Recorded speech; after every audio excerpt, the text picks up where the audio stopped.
Hello everyone, let's show you on how you can optimize your first layer in Orca Slicer.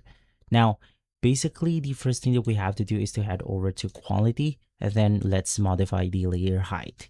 Basically, you want to stick with 0.2 or 0.24 to avoid going thinner on the first layer because you need the extra meat to grab the bed itself.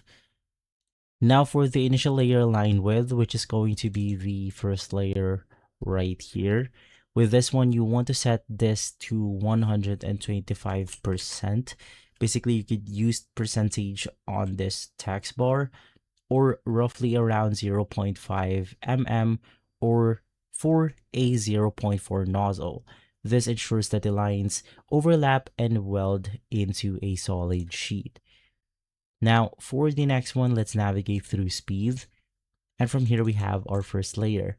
Now, Orca allows for more granular control. So you want to set your initial layer or the initial layer infill, which is going to be this one, to 20 and 30 millimeters per second.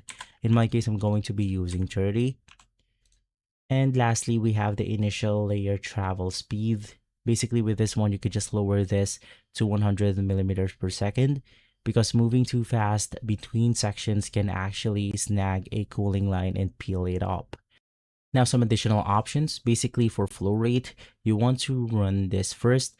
If your overall flow is wrong, your first layer will never look right. And for the pressure advance, this will prevent blobs at the corners where the nozzle slows down, ensuring that the first layer is flat and even all the way to the edges. And so guys, that's how you optimize your first layer with Orca Slicer. If this video has been helpful, leave a like, subscribe, and follow us for more videos like this. Thanks for watching.